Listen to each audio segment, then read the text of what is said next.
जस्सी, परजाई जी चले गए, अब मुड़कर वापस नहीं आएंगे। और तू ही ऐसी हिम्मत हारेगी तो बाकी सबको कौन संभालेगा? चल पुत्र, उठ।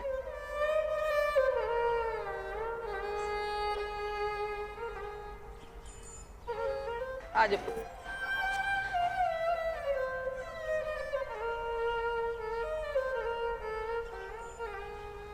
बस कर पुत्र, जैसी की हालत देख रही है ना तू, किसी को तो हिम्मत रखनी पड़ेगी ना। अब नहाने से पहले तुम दोनों बहुओं को ये आंगन धोना पड़ेगा।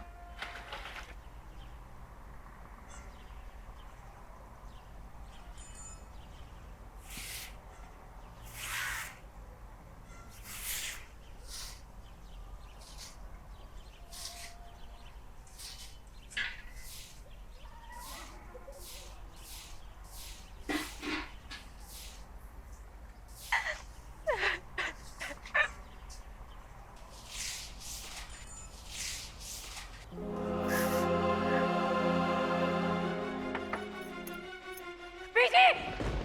बीजी! बीजी उठो!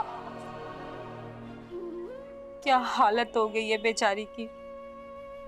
जब नरेंद्र पहली बार शारजा गया था तब भी बड़ा फूट फूट के रोई थी, और अब तो अपने आप को संभाल ही नहीं पा रही।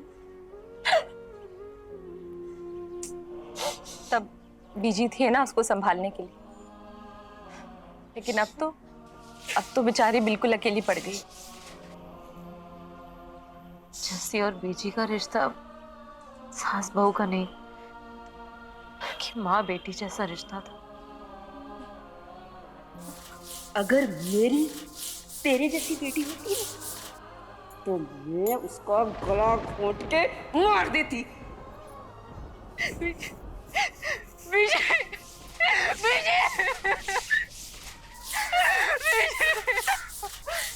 दीदी बस भूल गए, आंगन भूल गया।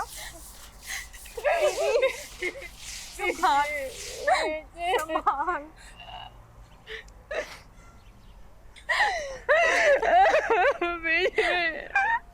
तुम दोनों जाके ना नहा लो। नरेंद्र वीरेंद्र भी आने वाले हैं ना, उन लोगों ने भी नहाना है। जा चन्नी पुत्र, ले जाने आराम से।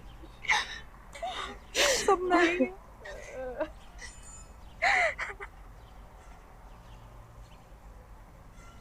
मैं घर जाके खाना और चाय भिजवाती हूँ। अच्छा ठीक है चाचा जी।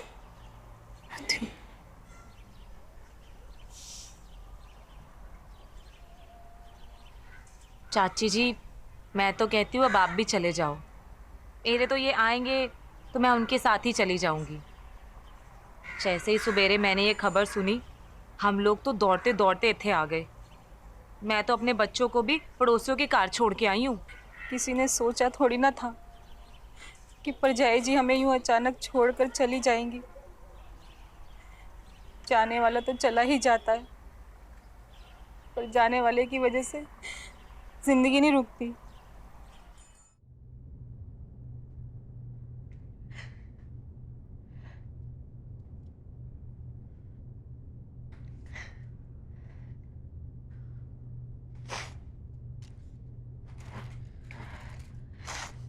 रानी, मैं दीदी के कपड़े निकाल देती हूँ।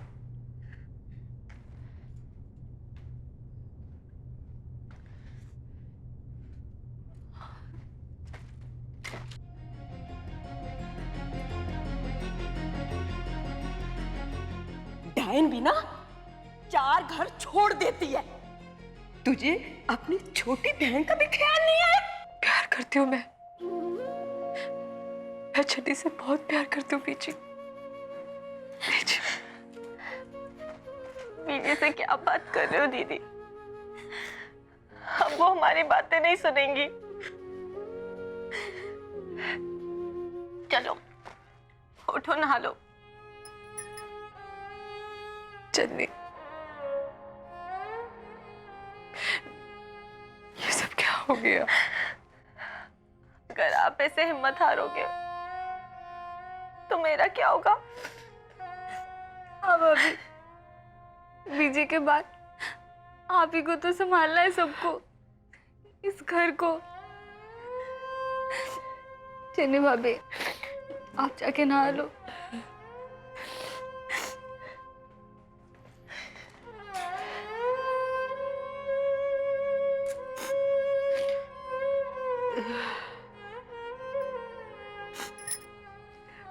भाभी,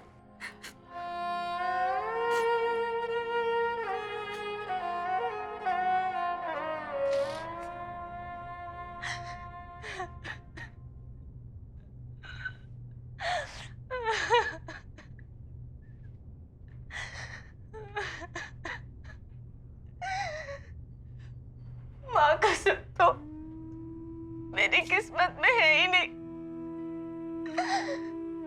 अभी माँ ने बस उंगली पकड़कर चलना सिखाया था और इस दुनिया से चली गई।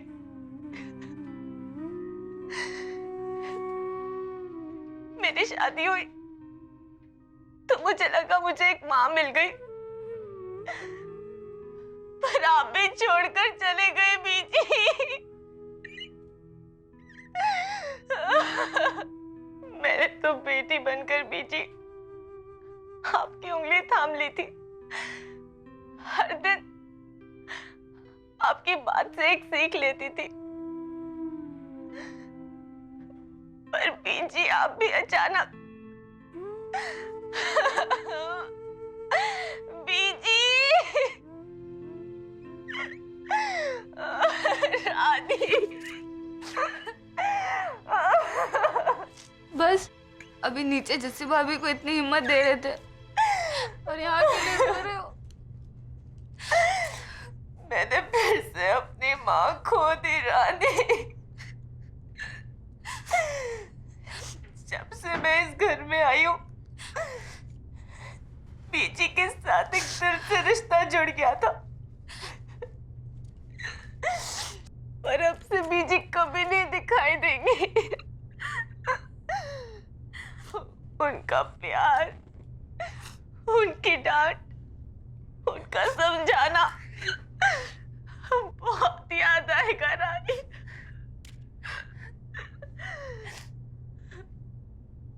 रानी,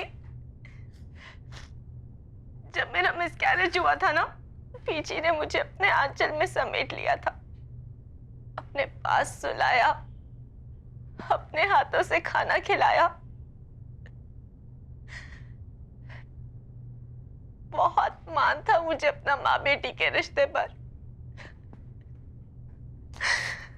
बीजी बिल्कुल ठीक कहती थी, अपनी खुशियों को ना अपनी नजर लग जाती है। बीजी कैसे मिर्च मार के नजर उतार दिया करते थे। काश कि उनके कोई नजर उतार देता। मैं 2 दिन पहले बीजी से कह रही थी, बीजी जब मैं कनाडा से आऊंगी ना तो सीधा यहीं आऊंगी, क्योंकि बेटियां जब ससुराल से आती हैं तो सीधा मायके आती हैं। पर अब जब माए नहीं रहे तो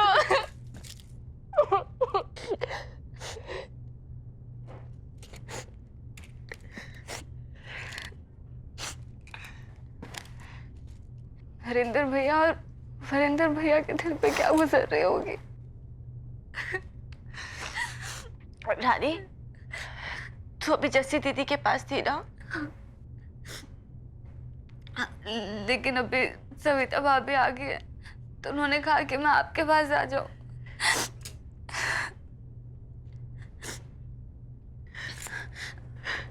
मैं बिस्तर ठीक कर देती हूँ। नहीं रानी, रहने दे, तू नीचे चली जा, कोई काम होगा। ठीक है भाभी।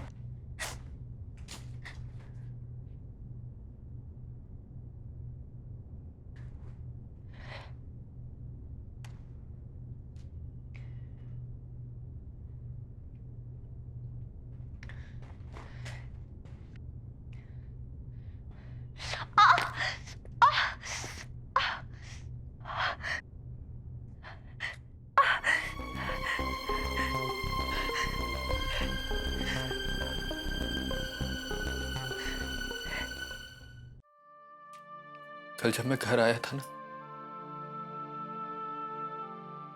तो बीजी मेरा इंतजार कर रही थी।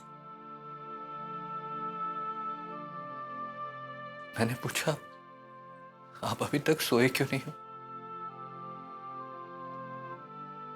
तो कहने लगी, मैं तेरा इंतजार कर रही थी। वो तू देर रात को बाइक पर आता है ना, तो मेरा जी घबराने लगता है। बीजी, इसमें घबराने की क्या बात है? कुछ नहीं होगा मुझे। हाय हाय, तुझे क्यों कुछ हुए? हाँ? चन्नी, उन्हें तुम्हारा, मेरा, हम सबका ध्यान रहता था। वो मुझे ना समझ, लापरवाह कह के डांट तो देती थी, पर उनके डांट में भी कितना प्यार होता था।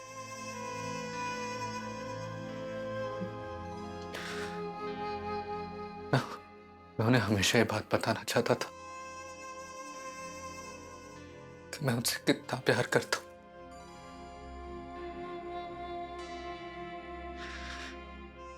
पर कभी कह ही नहीं पाया, और अब कभी कह भी नहीं पाऊंगा। पर बीजी जानती थी कि आप उनसे कितना प्यार करते हो। उन्होंने कभी कहा तुमसे? नहीं, एक माँ अपने बच्चों के दिल की बात बिना कहे, बिना बोले, बिना सुने ही समझ जाती है। हाँ,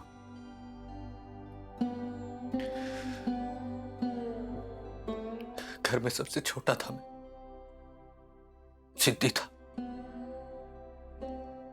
और कभी कभी डर भी जाया करता था। फिर बीजी हमेशा मेरी हिम्मत बनकर खड़ी रहती थी।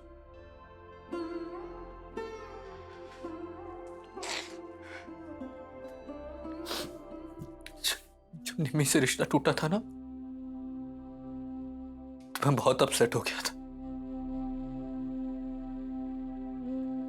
तब बीजी मेरे पास आई और उन्होंने कहा, तू ना मेरी जान है, तू मेरा मान है। जब तेरी मां जिंदा है ना, ये किसी की मजाल है जो तेरे ऊपर कोई उंगल भी उठा जाए। उस दिन भी मैं बीजी को बताना चाहता था कि वो मेरे लिए सब कुछ है, जान है मेरी, पर नहीं कह पाए। जिसने उंगली पकड़कर चलना सिखाया, आज उसी को अंतिम विदाई दे के आ गया, और अब मैं उन्हें अपने दिल का हाल कभी नहीं बता पाऊंगा, कभी भी नहीं बता पाऊंगा। पर अगर नहीं कह पाए, वो जानती थी, उन्हें एहसास था इस चीज का कि आप अपने सारे फर्ज, सारे रिश्ते बहुत अच्छी तरह निभा रहे हैं। काश मैं उनकी उम्मीदों पे खरा उतरता, पर मैंने तो उनकी उम्मीद। ऐसा मत कहिए, बीजी को बहुत बुरा लगेगा। पर चन्नी,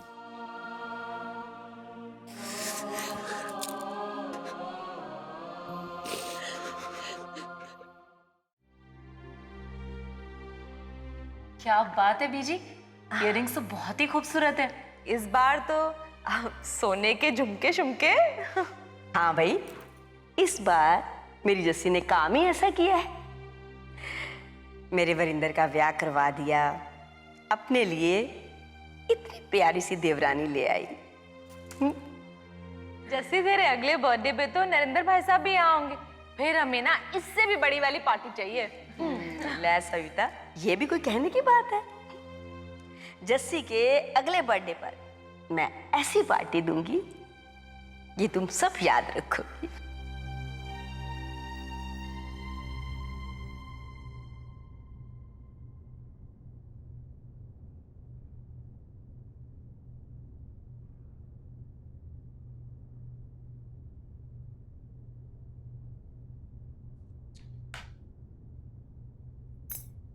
जस्सी,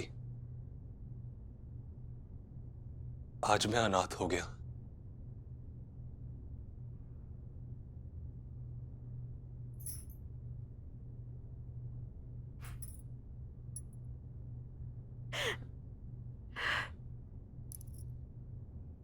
बीजी को मेरा कितना इंतजार रहता था ना, और मैंने उन्हें मरने के बाद भी इंतजार करवाया। पिछली बार जब मैं अचानक से आ गया था तो मुझे देख के कितना रोई थी, और इस बार अचानक से मुझे ही रुला दिया। आया था शक आया था। नरेंद्र आया था ना, उसके सामने मैं बहुत रोई। रोना नहीं चाहिए था, मुझे उसी वक्त उसे बता देना चाहिए था कि तू क्या कर रही है, तो मुझे ये दिन देखना नहीं पड़ता। जस्सी, भगवान ऐसा क्यों करते हैं? एक खुशी देने के बाद इतने सारे गम क्यों दे देते हैं? घर आ जा, वापस आ जा। और जब मेरे आने का वक्त नजदीक आया तो मुझे छोड़ के चली गई।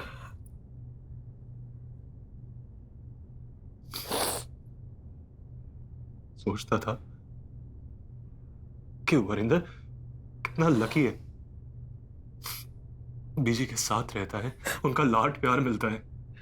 मैं सोचता था कि जब मैं वापस आऊंगा तो बीजी से कहूंगा कि मेरे हिस्से का जो लाड प्यार उन पे उधार है वो सब चुका दे। बीजी तो बिना मुझसे मिले ही चली गई। बहुत इंतजार था ना उनको मेरा।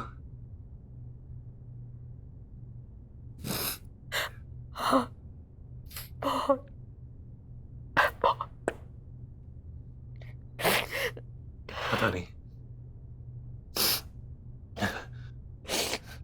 नहीं वो मुझसे क्या कहना चाहती थी। जाते जाते उन्होंने मेरे बारे में क्या सोचा, कुछ कहना चाहती होंगी मुझसे।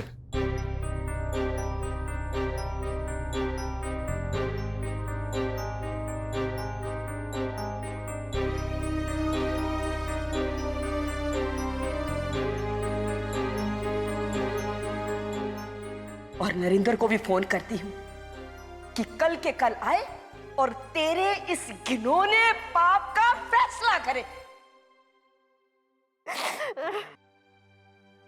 जब तुमने उन्हें सीढ़ियों के पास गिरे हुए देखा तो वो जा चुके थे। मैं कुछ नहीं कर पाई, मैं कुछ भी नहीं कर पाई, कुछ नहीं कर पाई। बिना कुछ बोले, बिना कुछ कहे अपने दिल की बात दिल में लेके ही चली गई। काश बीजी, काश आपने मेरा इंतजार किया होता।